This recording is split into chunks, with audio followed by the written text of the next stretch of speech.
नाव काय तुमचं? जनाबाई गणपत दिघे. बरं बरं बरं.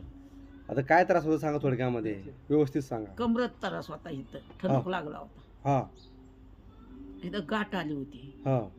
तिनं असं बसता येत नव्हतं हम्म, आणि उठता बी येत नव्हतं.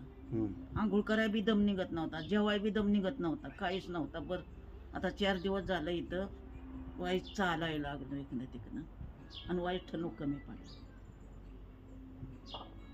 लय वेदना होत तुम्हाला? तुफान लय यातना येत होत्या. तुफान वेदना होत्या. हो. आंघोळ पण करता येत नव्हती, काहीच काहीच करता येत नव्हतं, जेवण बी जात नाही, काय नाही काय नाही. बरोबर आहे, जेवण बरोबर. तर मी नाहीच खात, नाचण्याची गंजी नाही तर दूध, बाकी काय नाही. बरं, आमच्या पूर्वी कुठे कुठे फिरलात तुम्ही? लोणंद काढलं, हां. बारामती काढली, फलटण काढलं, सगळं कुठं डॉक्टर ठेवला नाही. शेवट इथं आलोय आता मरायला.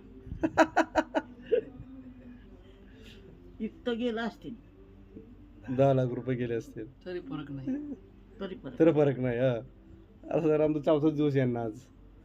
शनिवारी आलो, शनिवारी. हा का? पुनर्वसनचे वारवण पुनर्वसन आहे तरडगावच्या पुढे.